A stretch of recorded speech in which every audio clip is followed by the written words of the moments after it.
Hey guys, in this video, I'm going to give you guys my combined starting 15 for the Chiefs and Crusaders. Again, the reason for this video is because, it's Super Rugby Finals week and these two sides are facing each other. And I thought, why not give you guys the best side combined between these two sides? Because, a lot of these players have stood out, but when putting them together, I think it's a pretty good team overall you have. And again, we did this concept last year, and a lot of you guys did enjoy it, so I'm doing it again. But before we do so, click the like button, guys, right now and subscribe towards the channel. But other than that, let's get straight into this. So as you can see here, guys, here is the front row I've gone with. I've gone with the likes of, Aiden Ross, number 1. I've gone with the likes of Cody Taylor at number 2 and Tamati Williams at number 3. Again, it was a pretty tough choice, I'd say, in particular with the hooker spot, because you're really going down between Cody Taylor or Somasoni Tukalaho. But at the end of the day, I think Cody Taylor has been, has been probably the best hooker, I'd say, in terms of the playoffs and in recent forms. That's the reason why I've gone with him ahead of Tukalaho. And in terms of the other positions, Aiden Ross has been pretty good at number 1, and Tamati Williams again can cover the 1 as well, but he's also known to be playing as the tight end prop. So I thought you have to include him in, and I think that's probably the best, kind of front row you can go with. So that's the reason why I've chosen them 3. In terms of locks, I've gone with the likes of Brody Retallick and Scott Barrett. Look, I think this is probably the best locking duo you can get because, again, with Sam Whitelock out, I think it's going to be unlikely that he may play. I mean, he may play, but I just think at the end of the day, these two have probably stood out the most, I'd say, this season and throughout the playoffs. So I think Retallick, has been brilliant for the Chiefs, really instrumental in terms of what they've done in the playoffs. And Scott Barrett's just been brilliant overall, very consistent. So, yeah, them two are my locks. In terms of the loose forwards, again, this was pretty tricky, but at the same time, kind of easy because not a lot of, I guess really the only difficult position was really the 8 because, he was really down towards Luke Jacobson and Christian Leo-Willie, but I think Luke Jacobson has been a level above him, so I think I have included number 8. And then also you have Finau, who obviously has been recently picked for the All Blacks, and I think he just deserves it, and he's definitely getting into this team's number 6.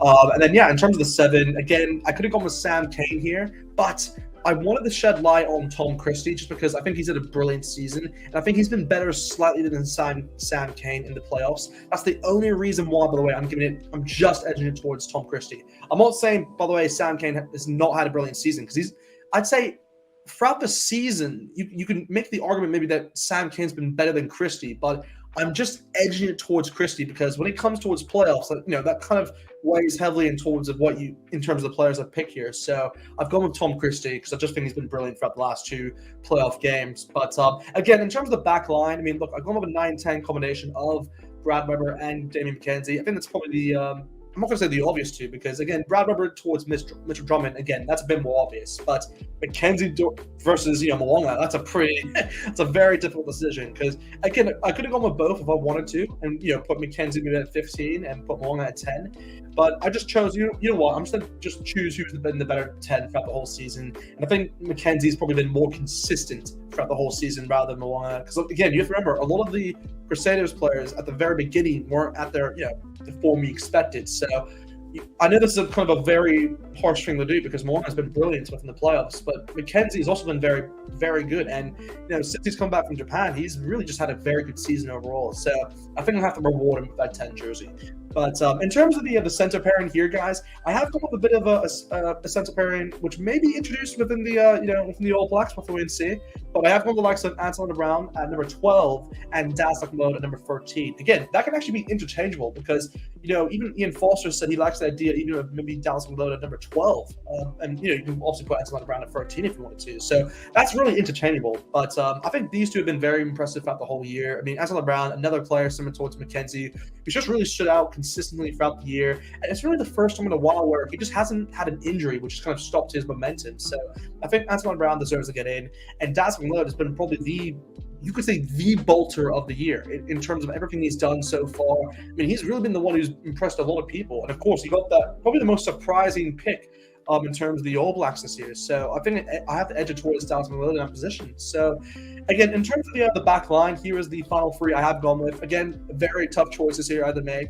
Again, the 11 jersey I think was pretty easy because I think you have to go with Lester Falanku here. He's been outstanding for the Crusaders. He's scored, 13 tries now, which is very impressive indeed, guys. Very impressive.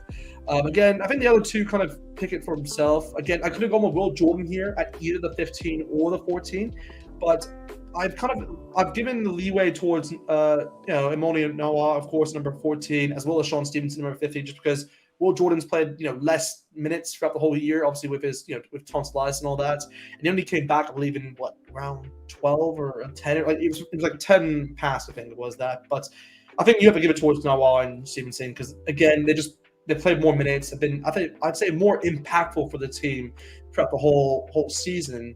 But I guess maybe the argument Will Jordan stood out more from the playoffs.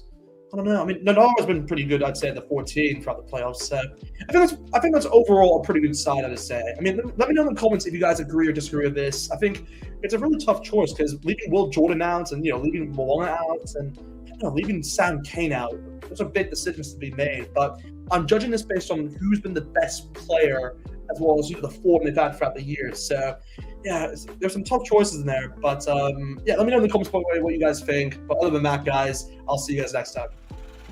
Hey, feel I'm in the mood for a switch up.